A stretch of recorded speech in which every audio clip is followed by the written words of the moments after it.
Buenas tardes y gracias a todos y a todas que están aquí hoy reunidos con nosotros para escuchar el diálogo que vamos a mantener a continuación con el título de Crimen e Historia, Misterios del Pasado. Para ello contamos con Nieves Herrero, periodista, escritora, y con Luis García Jambrina, que es profesor de Universidad de Salamanca y también escritor. Y la novela negra y criminal es un género que se adapta a cualquier otro género y sobre su facilidad de adaptación es de lo que vamos a hablar en esta mesa. A continuación voy a leer un breve currículum, tanto de Nieves como de Luis, porque es que si leo los currículums completos, eso no nos daría, yo creo que ni en un día, ni en dos, ni en tres. Nieves Herrero nació en Madrid y es periodista por la Universidad Complutense, abogado por la Europea y máster en Criminología por la Camilo José Cela. Lleva 35 años ejerciendo su profesión en prensa, radio y televisión. Comenzó en Televisión Española de la mano de Jesús Hermida. En Antena 3 dirigió y presentó De tú a tú y Cita con la vida. En Televisión Española Hoy es posible. En Telemadrid Hoy por ti. En televisiones autonómicas el programa Un día con. Y en 13TV ha presentado La tarde, Hoy Nieves, Detrás de la verdad y Hoy es noticia. Ha escrito, entre otras novelas, Esa luna rota, Todo fue nada, Corazón indio y ensayos como Leonor, Ha nacido una reina y Yo abdico, junto a Almudena de Arteaga y 6 periodistas entre los que destaca Jesús Hermida. En La Esfera ha publicado Lo que escondía sus ojos, novela de gran éxito convertida en serie de televisión gracias a Mediaset. Y Como si no hubiera un mañana, que recibió el premio de la Crítica de Madrid. Luis García Jambrina es natural de Zamora y estudió Filología Hispánica en la Universidad de Salamanca, donde se doctoró.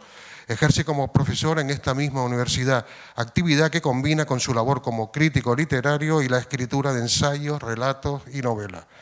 En el campo del ensayo, la obra de García Jambrina ha girado alrededor de aspectos académicos y literarios, consiguiendo ser finalista de premios como el Fray Luis de León. Se dio a conocer con El manuscrito de piedra, publicada en 2008, galardonada en 2009 con el Premio Internacional de Novela Histórica Ciudad de Zaragoza, y con ella inició la serie En torno a Fernando de Rojas, que ya va por 7 libros, el último de ellos, Manuscrito de sangre, que es el que hablaremos hoy. También ha publicado antologías de relatos, Muerto, Sociedad Anónima y Oposición al amor, a la morgue, y una muestra del autor en el género policíaco es la novela En tierra de lobos, publicada en 2013, y El primer caso de Unamuno, publicada el año pasado. Dicho esto, les voy a lanzar la primera pregunta a los dos, y es, ¿qué atractivos tienen, tanto para ti, Nieves, como para ti, Luis, la novela histórica para convertirla en materia literaria? Bueno, a mí... para mí, bueno, lo primero, buenas noches, gracias a los que habéis podido venir aquí. Y lo segundo es que para mí fue un reto. Yo escribía novela, bueno, pues del presente, y fue Imelda Navajo, una gran editora en fin, que ha impulsado muchas carreras literarias, me dijo que ya estaba preparada para novela histórica. Y empecé con Segunda Guerra Mundial y realmente me fascinó tanto ese viaje en fin, por todos esos entresijos políticos que se cocían detrás de todos los acontecimientos que estaban ocurriendo. Y ahí ya me quedé y entonces, bueno, pues al final 12 libros, porque la historia, sobre todo la historia relativamente reciente, me parece que tenemos suficientemente distancia para ser más objetivos contando lo que sucedió, pero por otro lado, para mí, el siglo XX y el siglo XIX son 2 siglos con muchos personajes que todavía no son excesivamente conocidos, sobre todo mujeres. Yo destapo mujeres porque realmente había mucho talento femenino que quedaba como ahogado o olvidado con el paso de los años. Y yo lo que estoy haciendo es rescatar realmente mujeres de la historia. Y ahí he encontrado pues, algo que a mí me proporciona muchísima felicidad. ¿Y en tu caso, Luis? Bueno, buenas noches. Gracias a a Tenerife Noir, por invitarme de nuevo. Yo soy el reincidente, gracias a Alejandro y a todo su equipo, gracias a Eduardo, que también es reincidente conmigo. Ya tuvimos otro coloquio no hace mucho, en un evento sobre novela histórica. Y bueno, aprovechando eso y tu pregunta, yo la verdad es que no sé muy bien lo que es la novela histórica. Yo no he escrito nunca con conciencia de hacer novela histórica, ni con intención de hacer novela histórica. Yo llegué a ese mundo un poco por casualidad. Para mí lo más importante de mis novelas son los personajes. O sea, yo hago novelas de personajes. Y estos personajes es verdad que, bueno, prácticamente todos o la mayoría de ellos son personajes históricos, es decir, pertenecen a otra época, incluso a alguna época más o menos lejana y remota. Y claro, inevitablemente pues me tengo que sumergir en esa época, en ese contexto en el que vivieron esos personajes. Y entonces, claro, lo de histórico viene con ellos, viene con Fernando de Rojas, por hablar de la novela y de la serie de novelas bueno, más conocida, más continuada a lo largo del tiempo, en mi caso. Y sí que es verdad que la historia me interesa. Sí que para mí la historia no es simplemente un telón de fondo, igual que los escenarios tampoco son telones de fondo, sino que tiene protagonismo. Y los crímenes de los que yo hablo pues solo tienen sentido en esa época. Es decir, hay novelas históricas cuyo crimen o cuya trama podía ocurrir en Nueva York de hoy día, ¿no? Simplemente que se sitúan en el pasado por las razones, los motivos que sean. Entonces, bueno, eso, yo quería hacer algo sobre Fernando de Rojas porque me parecía una figura muy importante y muy enigmática, es lo que más me atraía de él, no se sabe nada de él, y dije, pues esta es la mía. Nadie me va aquí a discutir lo que yo cuente de Rojas. Y bueno, y Rojas es el que me lleva a interesarme por ese periodo que es muy atractivo, que es finales del 15 y comienzos del 16. Es una época, pues hay un cambio de época, ¿no? Pasamos de la Edad Media a la Edad Moderna, llegan nuevas ideas, etcétera. O sea, eso me interesa. Si eso es novela histórica, pues sí. Esa era la idea, ¿no? Mostrar ese contexto en el que se desenvolvía supuestamente Fernando de Rojas. Y luego la trama negra o policíaca, o ambas cosas, pues también intento que tenga que ver con ese momento histórico, ¿no? Y bueno, pues a mí de paso, pues al final acabas haciendo una novela que encaja dentro de eso que llaman novela histórica, aunque hay todo tipo de novelas dentro de ese género. Algunas tienen muy poquito de histórico. Y me interesa ese enfoque porque yo creo que es importante conocer la historia. La historia no está escrita. Yo soy de los que piensan que el pasado está por escribir. El futuro, desgraciadamente, está escrito. Ya tendremos que encargarnos de reescribirlo, pero en principio el futuro está escrito, la Agenda 2030 y tantas cosas. Pero el pasado no está escrito. Y por eso el pasado nos puede deparar todavía grandes sorpresas.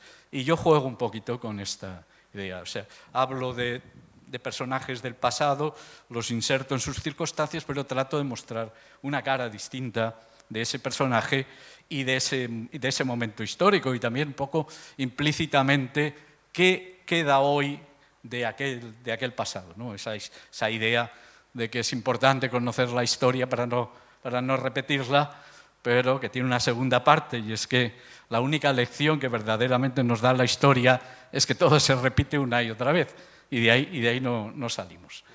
Pero así es como he llegado yo un poquito a eso. Lo de la novela negra lo traía de serie porque yo siempre fui muy aficionado desde adolescente a este tipo de novela, pero a lo histórico llego, como digo, a través de los personajes. Yo te quería preguntar, y lo recuerdas en Luna Roja al final, que siempre, antes comentabas que sientes predilección por el siglo XIX y digamos hasta el XX. Pero que sientes especial predilección por los años 40 y 50 en España. y donde se produce una situación que yo descubro además por la novela Lo que esconde sus ojos, la de Ramón Serrano Suñer, la diferencia social abismal que se produce en la España de aquellos años, ¿no? Es decir, hay una élite, una aristocracia, una alta burguesía que vive muy bien y el resto del país lo está pasando fatal. Y ahora en Luna Roja vuelves a insistir en este escenario. ¿Qué tiene para ti de especial estos años? Bueno, yo todo lo que, un poco lo que dice Luis, ¿no? Quizá el pasado para mí está por escribir, porque quizá los cronistas de aquella época, porque había muchísima censura, no contaron realmente lo que estaba sucediendo. Entonces, por eso a mí me gusta la revisión, porque todavía hay testigos. A mí me gusta hablar con nietos, me gusta hablar con... porque ya personajes vivos de aquella época tristemente no hay. Alguno he encontrado que me han ayudado en alguna de las novelas, que ya eran personas muy mayores y que tristemente pues, al poco de haber estado junto a ellos pues han fallecido. O sea, el testimonio de las personas mayores que vivieron aquella época a mí me interesa muchísimo como periodista, pero luego como escritora doblemente. Entonces, los años 40-50 me parece que tienen, ha pasado la guerra civil, han pasado ya la Segunda Guerra Mundial, entonces a mí esa época entre guerras donde la gente emerge con mucha fuerza, quiere vivir, quieren estar, hay una diferencia social abismal, pero quieren volver a vivir, y es cuando irrumpe pues otra vez esta clase social alta con una vida muy activa a nivel, bueno, pues de fiestas y de reuniones. Entonces, y luego hay otra corriente intelectual muy potente, muy importante, que quiere cambiar las cosas, y luego hay una clase obrera que está ahí y que también están intentando dejar atrás todo lo que ha sido la guerra civil, la Segunda Guerra Mundial. Entonces, para mí el atractivo de esos años es el despegue económico también, el cómo de repente empiezan a llegar la instalación. Yo arranco con la instalación de las bases norteamericanas en España. Eso ¿Qué tiene que ver? ¿Qué nos pasa a nosotros? Pues que se empieza a llenar de americanos con otras formas de vivir y de sentir, y rodar en España películas era más barato, y empezamos a ver a grandes personajes de Hollywood por España, personajes mucho más libres de lo que podíamos nosotros soñar. Entonces, esa libertad que trajo Ava Gardner, Lana Turner, Gary Cooper, Orson Welles, todos estos, Hemingway, pues venían con unas ganas de descubrir una España que se enamoraron desde luego todos y vivieron durante muchos años aquí, pero a la vez a nosotros nos dieron como una mirada mucho más amplia, libre. Fue un chorro de libertad la presencia de todas estas mujeres que venían sin ningún tipo de condicionamientos, como las mujeres que teníamos aquí en España, las mujeres que vivíamos en España. Entonces, ese chorro de libertad a mí me parece que cambió muchas cosas en el día a día.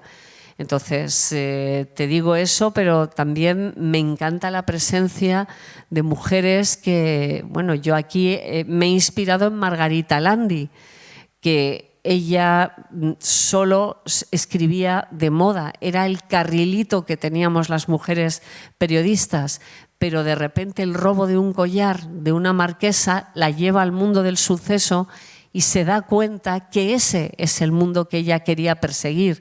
Entonces, el mundo del suceso estaba cerrado a las mujeres. Entonces, todas esas mujeres que van abriendo camino, o por ejemplo, todo el movimiento del Liceum Club en España, mujeres intelectuales que se reunían ahí para conquistar el voto femenino, para poder trabajar sin el permiso de tu marido o de tu padre.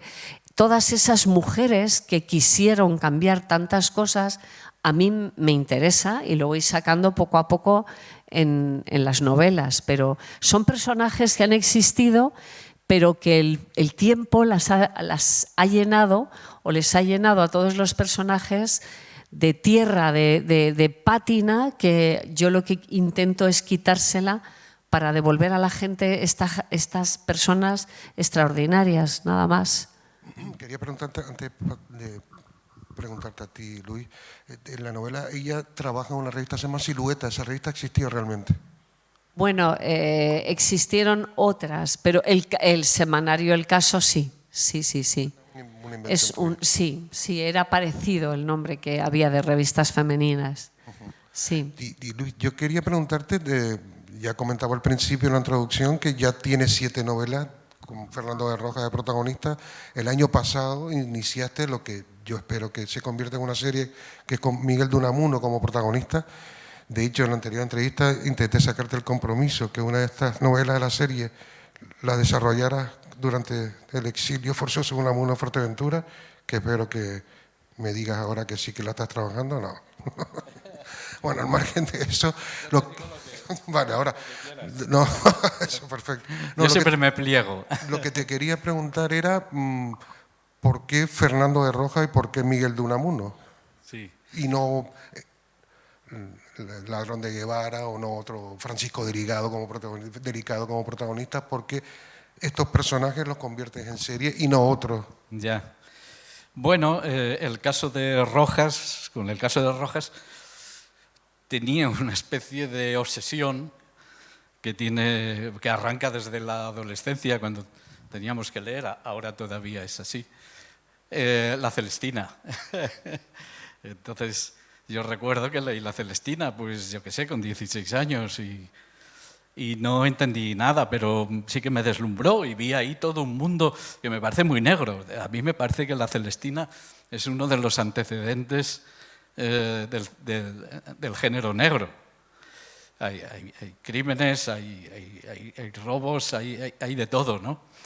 Y bueno, y a partir de ahí surgió una obsesión por la figura de Rojas, ¿no? Porque Rojas decía en los prolegómenos de la obra, la va publicando con mucho secreto, primero de manera anónima, luego ya dice, sí, la he escrito yo, pero me he limitado a completar lo que ya había escrito otro, luego da indicios de quién podía ser ese otro. O sea, era un artista del marketing, vamos a decirlo así, por eso es un libro que tuvo muchísimo éxito, muchísimas ediciones, ¿no? Y a mí todo eso, todos esos enigmas en torno a la Celestina me atraían mucho.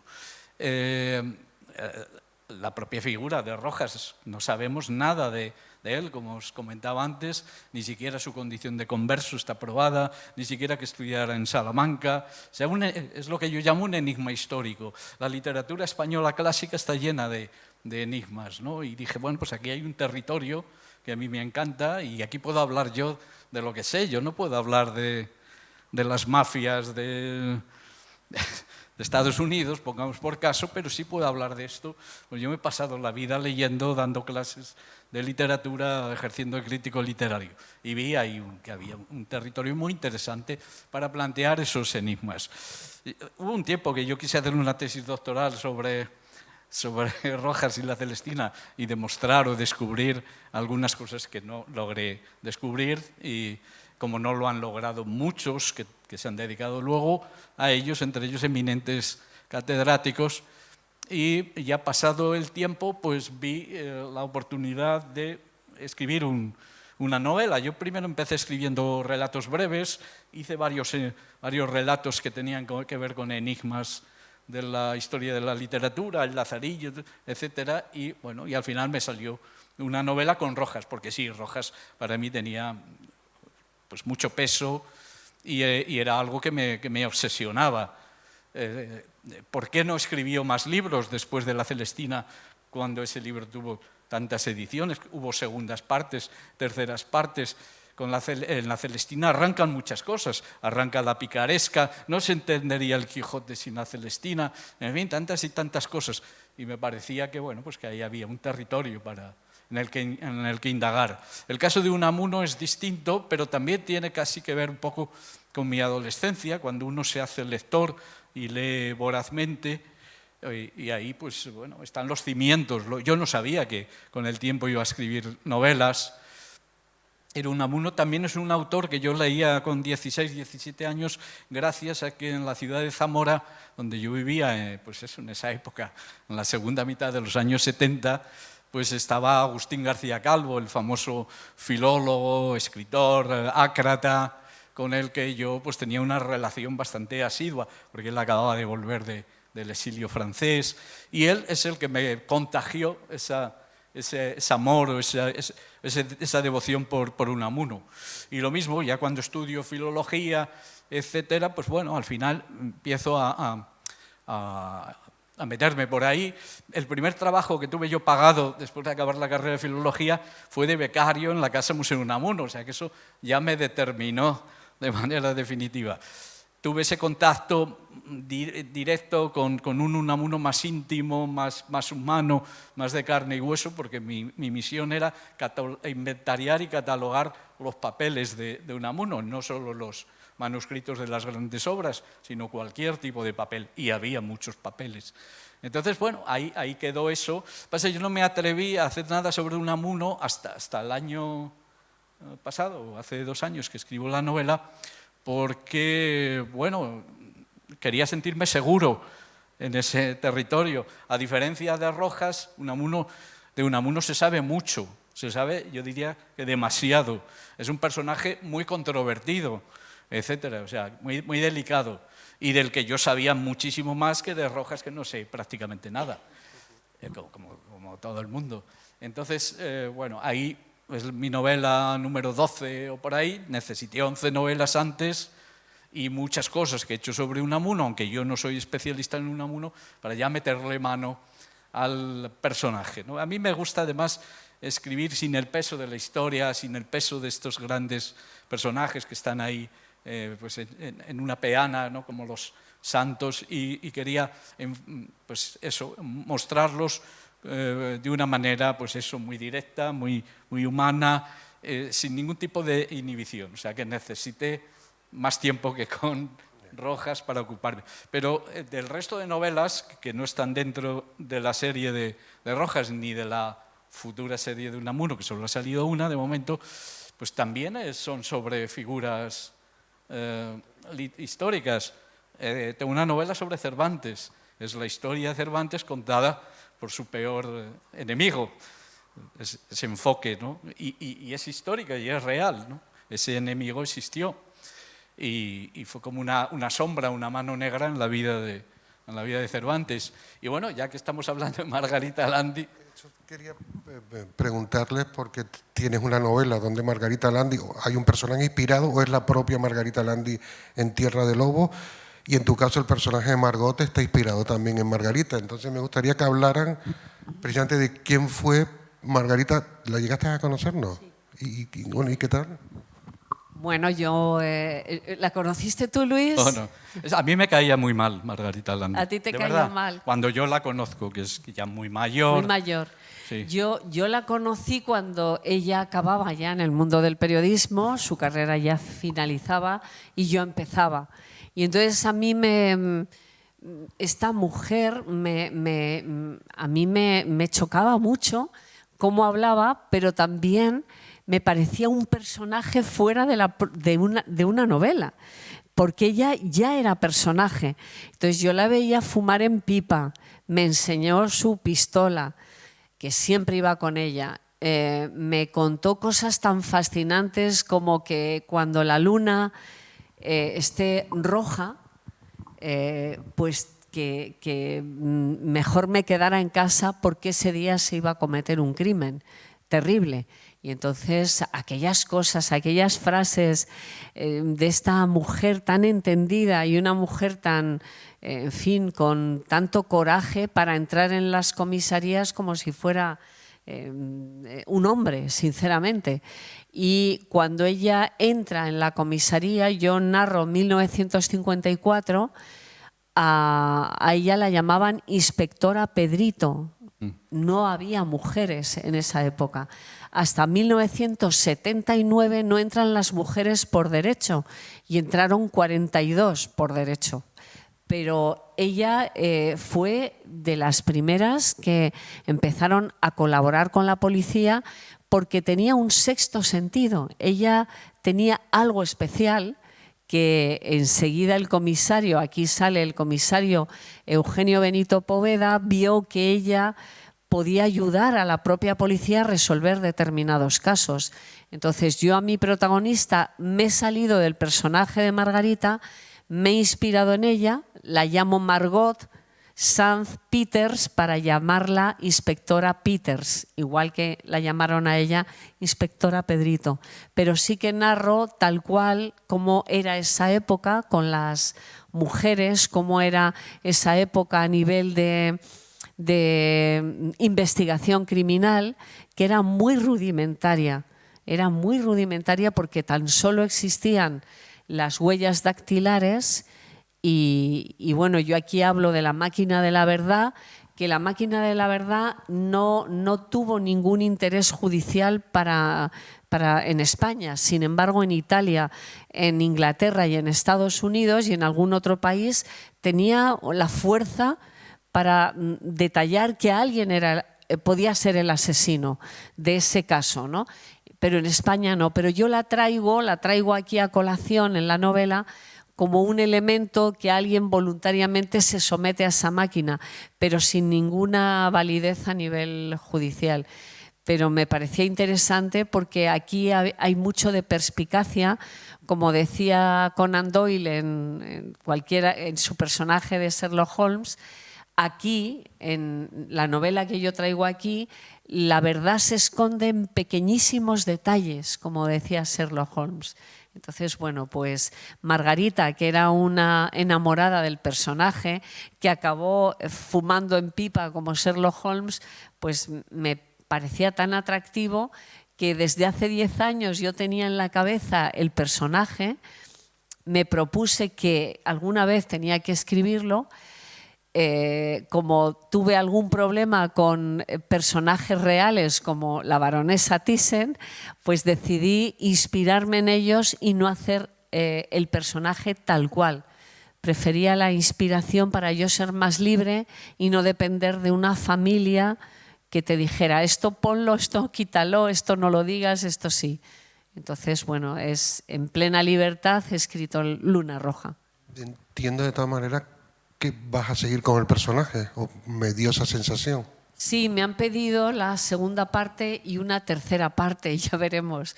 Pero bueno, la segunda parte ya está en marcha, sí. Antes que Luis nos cuente a su Margarita Landi, sí quería preguntarte en la novela... Llamaste Aurora, ¿no? Aurora Blanco, sí. Aurora, yo Margot y Luis Aurora. Quería preguntarte, aquí se comete una serie de asesinatos entre mujeres de la alta sociedad. Un poco lo haces como venganza, o sea, no sé si lo hiciste con algo de maldad, o porque, no sé, ¿se te ocurrió que quedaba bien o no hay detrás un ajuste de cuenta que tú tengas con esta gente o no? No. Realmente me parecía como ahí salen personajes reales mezclados con personajes de ficción. Entonces, Aline Griffith es uno de los personajes importantes de la novela. Aline, a la que también conocí, había sido colaboradora de la OSS. Ella había sido espía, se enamoró del conde de Quintanilla, que luego fue conde de Romanones, y se casó con él. Entonces, aquí sale ella como un personaje inspirador para la propia Margot y le va diciendo cosas que me dijo la propia Aline Griffith de cómo se tenían que defender las personas simplemente con lo que llevaban encima. Por ejemplo, con un cuaderno, cómo te tenías que defender con un periódico, cómo había que defenderse con simplemente con un bolígrafo. Estas cosas me las explicó Aline y yo las saco aquí en la novela porque aquello me impactó, igual que sale la duquesa de Alba, que es quien realmente introduce en esa alta sociedad a Margot St. Peters. Entonces, bueno, no es que tenga nada contra la alta sociedad, pero sí eran los que se movían mucho en esa época, eran los que promovían actos sociales y entonces los personajes es más fácil que se muevan por ahí que por otros lugares. Tú hablabas de Unamuno, Luis, y hablabas de Fernando de Rojas. Yo hice una novela que se llamó Esos días azules, que tiene que ver con Antonio Machado y narra los últimos 8 años de la vida de Machado, aunque en realidad constantemente hay flashback donde sabes de su vida anterior. Entonces son personajes fascinantes y creemos que lo sabemos todo, pero siempre hay algo que nos cuenta alguien de la familia. Yo tuve la suerte de estar con sus sobrinos. Tuve la suerte de estar con bastantes personas del entorno de Machado. Tuve la suerte de dar con las cartas que hoy están ya en la Biblioteca Nacional de Antonio Machado hacia el último amor, que fue un amor secreto. Él la llamó Guiomar, pero tenía un nombre, era Pilar de Valderrama y no dejaba de ser una mujer casada, ella perteneciente a esa alta sociedad, y Antonio Machado republicano, que también era muy bonito, como en el amor, como decía Machado, la locura es lo sensato, porque realmente en el amor daba igual que tú fueras de otra ideología. Entonces me fascinó el personaje. Entonces es verdad que hay muchos secretos que todavía no sabemos de estos personajes que promovían y que eran los que eran tan activos a nivel intelectual, y yo creo que aquí estamos unos curiosos que nos interesa rescatarles y rescatar aquellos episodios poco conocidos. Yo aquí hablo de las técnicas policiales de los años 50, hablo de cómo se hacía pedagogía en los años 50, cómo se preparaba a un futuro policía, y a Margot, este comisario, la va preparando poco a poco, aunque no había mujeres, pero ella colaboraba con la policía. Por ejemplo, es muy curioso, frase de la propia Margarita, me decía, mira, a mí me utilizaban a veces, cuando no se sabía quién era el asesino, me llevaban a funerales y yo estaba en los funerales allí llorando con la gente. Y cuando salía, dice, yo tenía la absoluta certeza de quién era el asesino. Estaba en el entorno y era el que más lloraba. Entonces, aquello se me quedó grabado y bueno, yo lo pongo en la novela, en la voz de otros personajes, ¿no? Pero ella me inspiró muchísimo, sí. Y en tu caso, Luis, la novela En Luna de Lobo, aparece un personaje inspirado en Margarita, pero antes nos comentaba que nunca te cayó demasiado bien. A ver, En Tierras Lobos es mi tercera novela, es del 2013. Yo, en ese caso, o sea, a mí me interesan las grandes figuras históricas, ya hemos hablado de algunas, y sobre todo el ámbito literario, que es el que mejor conozco. Y bueno, y meterlas además dentro de una trama negra.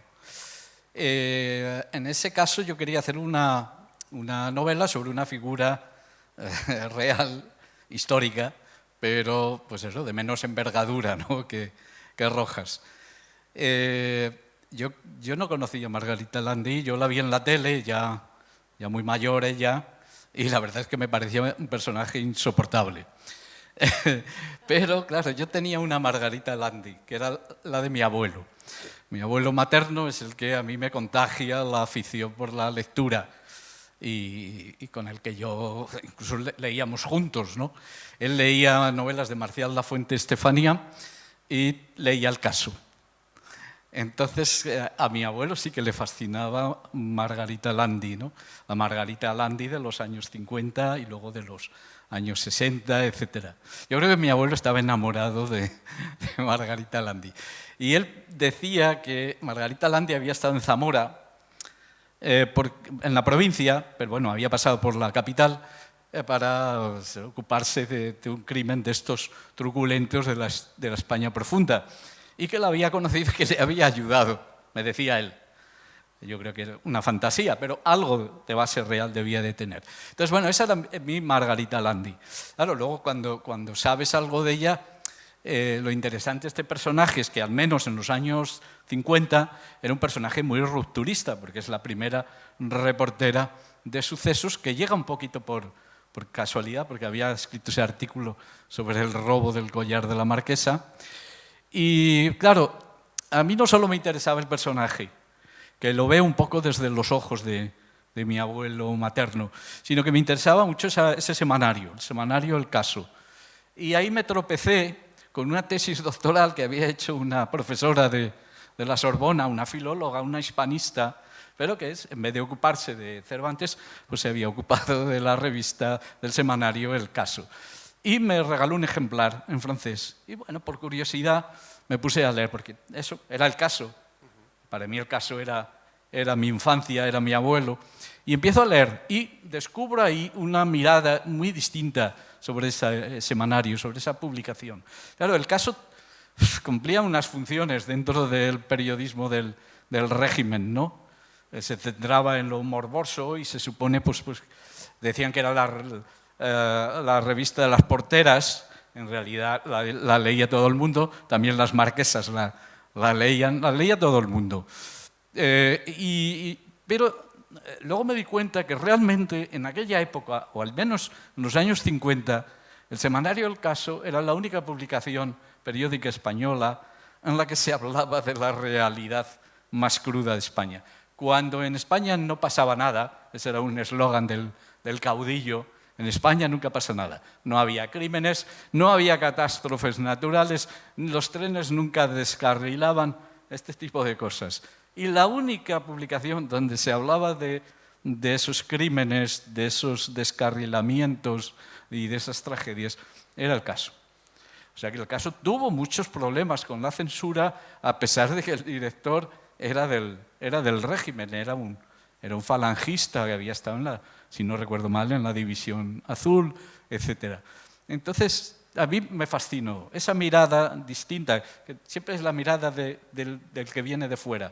Aunque esta profesora los padres eran de origen español, pero era una mirada distinta, y me descubrió que junto a Margarita Landi, ese personaje tan curioso en aquella época, rubia, que fumaba en pipa, que iba en un coche deportivo negro a los pueblos. Sí, aparecía en los pueblos con ese coche descapotable cuando las mujeres no conducían, ¿no? Entonces ella se presentaba en la España negra y se presentaba así. Esa función de la España negra y el descapotable y Margarita Landi para mí me parecía auténticamente surrealista. El surrealismo español y como el surrealismo canario, ¿no? Hay tierras donde el surrealismo arraigó más que en Francia, ¿no? Y bueno, esa imagen era muy poderosa. Pero ya digo, con Margarita Landi me interesaba mucho mostrar un poco cómo es el funcionamiento del caso. Yo no lo llamo El Caso, tampoco lo llamo Crónica de Sucesos, y porque claro, si le he cambiado el nombre a Margarita, pues también a la publicación.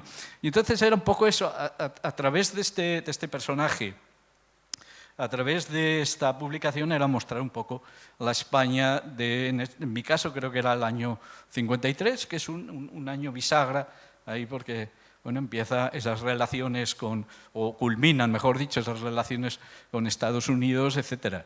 De hecho, el crimen que tiene que investigar Margarita Landi tiene que ver un poquito con ese contexto, ¿no? Entonces, bueno, yo es un personaje que lo veo de una manera más distante, a diferencia de Unamuno o de Rojas de Cervantes, pero bueno, que me fascinó. Esa fascinación, como digo, en este caso la heredé de mi abuelo.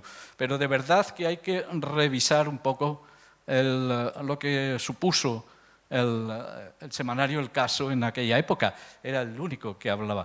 De hecho, había una cosa muy simpática, que era que solo por razones de censura, en El Caso solo se podía hablar de un delito de sangre por número. Era una revista de... Uno por número, exacto. Y había que elegir. Claro. Porque como no ocurría nada, pero como ellos sí sabían lo que había ocurrido, En realidad ocurrían muchas cosas. Tenían que elegir, es verdad. Claro, luego los otros casos elegían uno de portada y tal, y los otros casos pues los enfocaban. Pues ellos desarrollaron, y la propia Margarita también contribuyó a ello, ¿no? Toda una serie de trucos, de triquiñuelas para burlar la censura.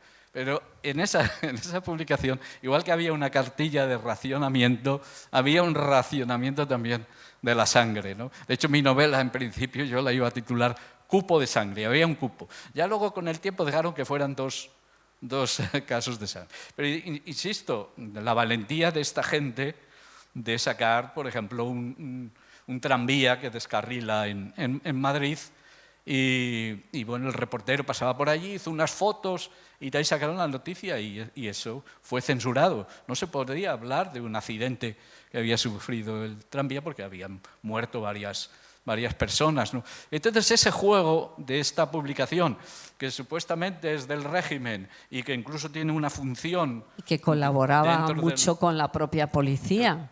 Utilizaban al caso para poner señuelos a los asesinos, ¿no? Y ver si picaban. O sea que... Pero al mismo tiempo era la única publicación que hablaba de la realidad, o sea que desmentía de manera sistemática todas las semanas ese gran eslogan de en España no ocurre nunca nada. pasa nada, ¿no?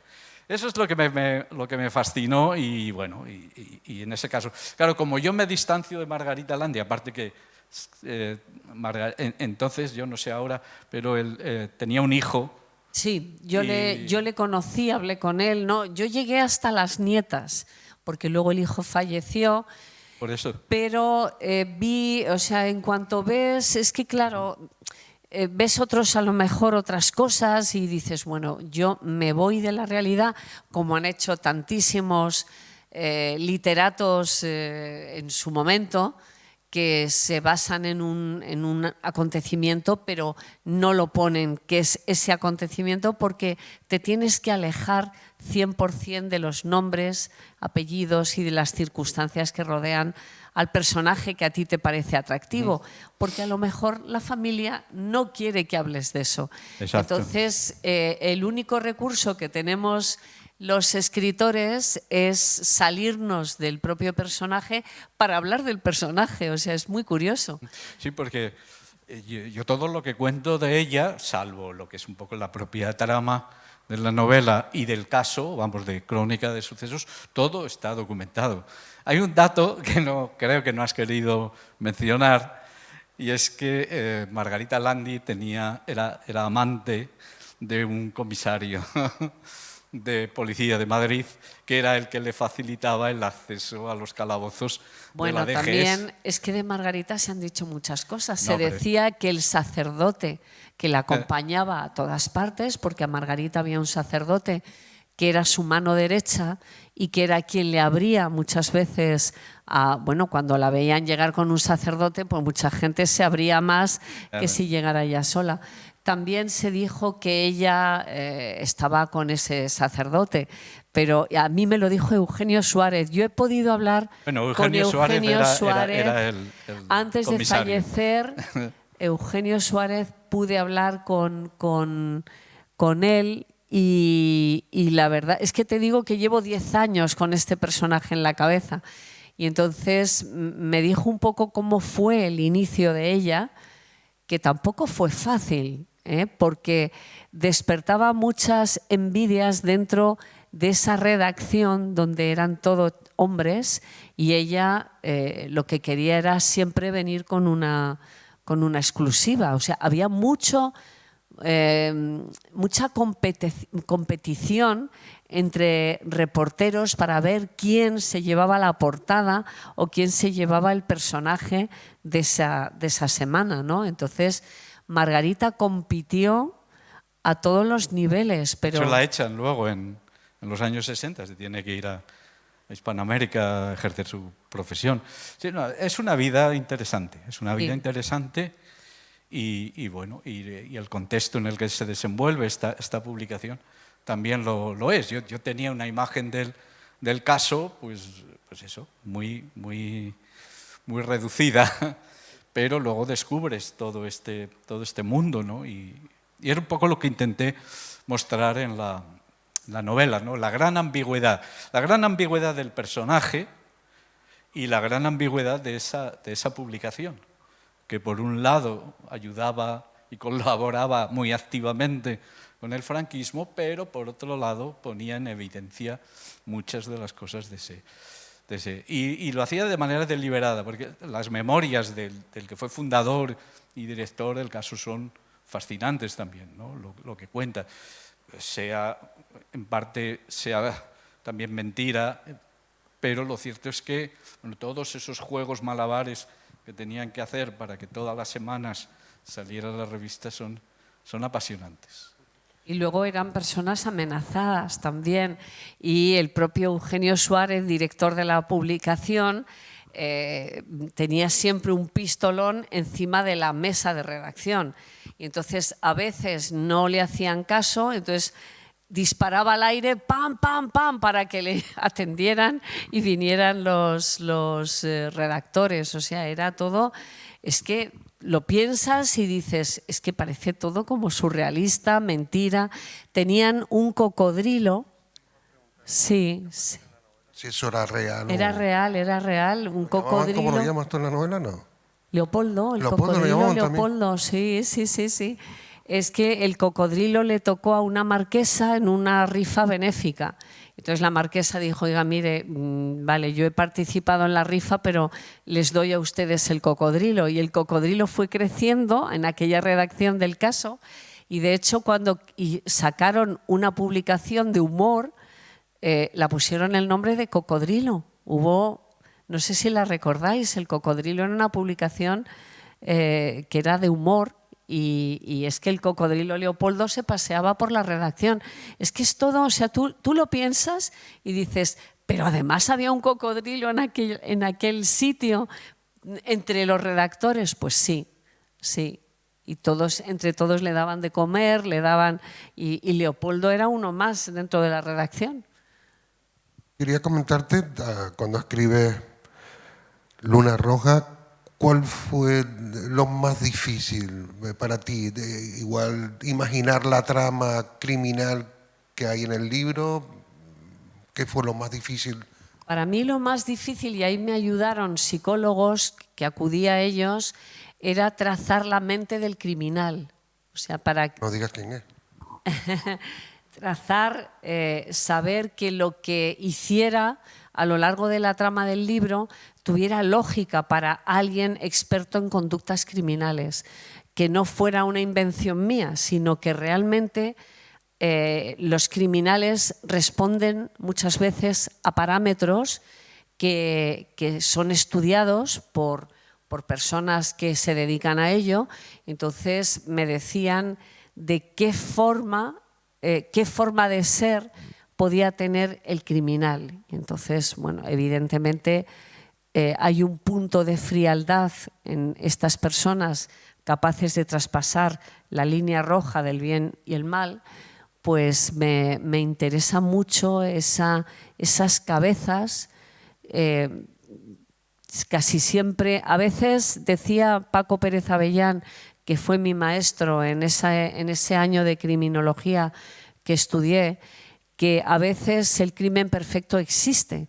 Y de hecho yo arranco con Jack el Destripador, la historia la están comentando entre varios, porque Jack el Destripador jamás se supo quién fue.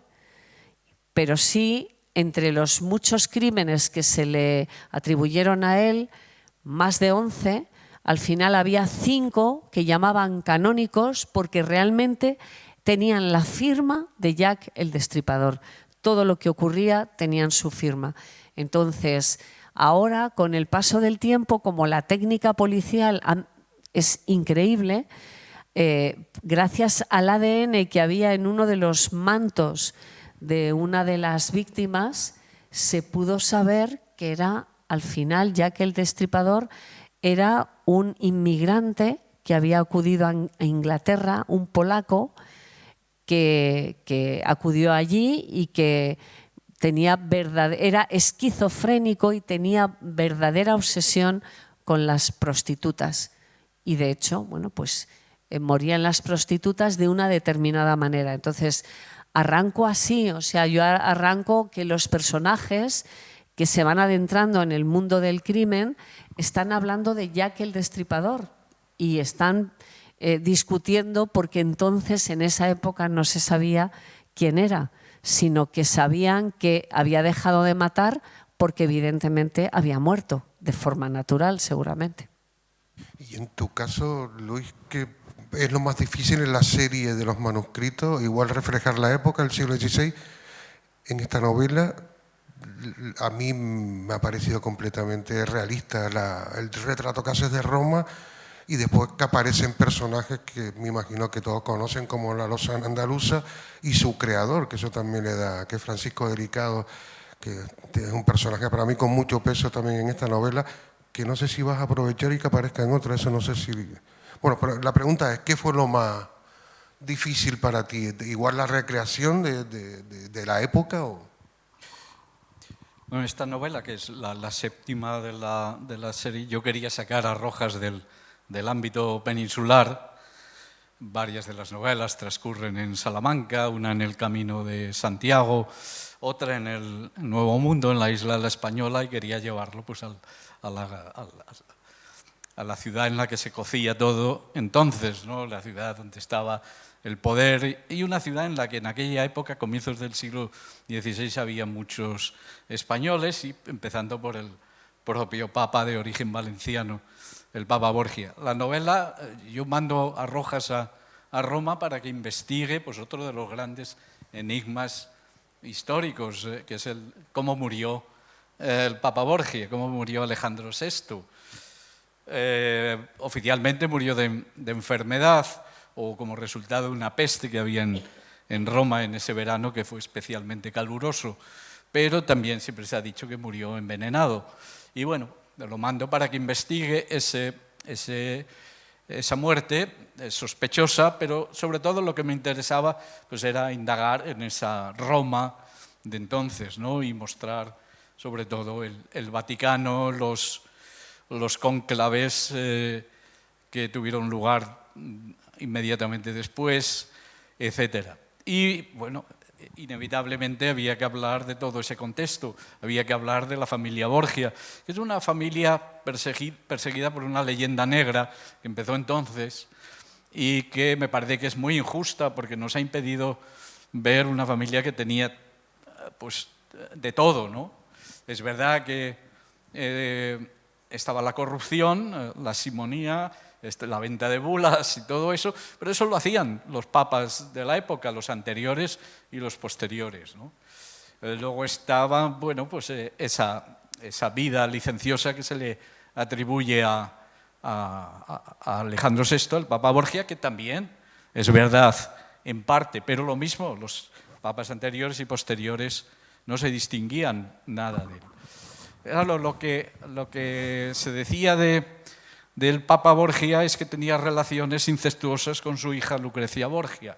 Eso parece que no está demostrado y que es imposible, que es totalmente falso. Por eso forma parte de esa leyenda negra con la que se trata de descalificar a esta familia por parte, sobre todo, de las grandes familias italianas de entonces, en las cuales pues, había cardenales que querían hacerse con el papado, ¿no? Ese es el contexto en el que hay que entender a esta familia, que por lo demás pues tenía también sus partes, vamos a decir, buenas, que tienen que ver, bueno, pues eso, con la gran sensibilidad artística que tenían todos ellos, la gran ambición política, etc. Y hay que recordar que tanto César Borgia, el hijo, como el propio Papa Borgia, fueron los que inspiraron a Maquiavelo para escribir El Príncipe, que es el gran libro con el que se inicia la política moderna y que tanto ha influido y sigue influyendo. Aparece en la novela. De ahí que Maquiavelo, o sea, esto es como un cesto de cerezas. Tú empiezas a tirar y te empiezan a salir personajes, pero claro, personajes en este caso que son tremendos y que si no tienes un poquito de cuidado, pues acaban aplastándote y acaban malogrando la novela. Pero bueno, eso yo enfoqué esta novela con mucho desenfado y eso, y tratando de tú a tú a la familia Borgia a Maquiavelo, y bueno, luego personajes de origen hispano como Francisco Delicado, el autor de la Lozana Andaluza, y la propia Lozana Andaluza. Ellos estaban en Roma. Bueno, él estaba en Roma. El personaje probablemente se inspiró en alguna prostituta de la Roma de entonces y bueno, quería un poco tender puentes hacia ese gran libro clásico que es la Lozana Andaluza, que ha tenido tan mala suerte, pero que creo que hay que reivindicar y hay que leer porque es un prodigio. Es un prodigio de novela y es un prodigio de lenguaje y es un prodigio de personajes, porque la Lozana Andaluza es lo que hoy llamamos una mujer empoderada, una mujer astuta, una mujer sabia y sobre todo es una mujer que tiene un dominio del lenguaje, tiene una gracia natural muy, muy grande, sí que es capaz de hablar. Hablo del personaje de Delicado, hablo también un poco de mi personaje, que intento que esté un poquito a la altura, ¿no?, del original. Bueno, pues he mezclado ahí grandes personajes históricos, personajes menos conocidos, personajes de ficción como la Lozana Andaluza, que coinciden. Bueno, está también Juan de la Encina, el padre del teatro español, que coinciden en Roma en esos años, en esos primeros años del siglo XVI, ¿no? Porque allí van a parar, claro, desde el momento que los Borgia, hubo dos papas de esa familia que fueron, los dos únicos papas que ha habido en la historia de la Iglesia de origen español fueron de esa misma familia, luego ya no ha habido más. Y con ellos pues fueron muchos valencianos y fueron muchos castellanos, muchos aragoneses y también muchos judíos huyendo de la persecución y de la expulsión, muchos conversos que también preferían pues eso, exiliarse en Roma. Y bueno, y ese mundo, porque un poco realmente la gran protagonista de la novela, que tiene una trama policíaca, que es un poco la que la va estructurando, pero la gran protagonista es la ciudad de Roma, una ciudad fascinante, una ciudad con muchas capas, y que he intentado un poco mostrar en la novela. Me están diciendo que corte ya. Me gustaría por lo menos, si alguien del público quiere hacer una pregunta y terminamos. No sé si hay alguien del público, me van a cortar la cabeza, así que mejor, los lamento, le retiramos la palabra al público. Sí me gustaría que le dieran un fuerte aplauso tanto a Nieves como a Luis, y gracias a los dos. Les recuerdo que mañana continúa el festival, serán sesiones a las 11 y a las 12 de la mañana, y después ya por la tarde la entrega de premios en Cine Express. Así que muchas gracias por estar aquí con nosotros. Gracias a todos. Gracias. Eso es. Y gracias a ti. Gracias.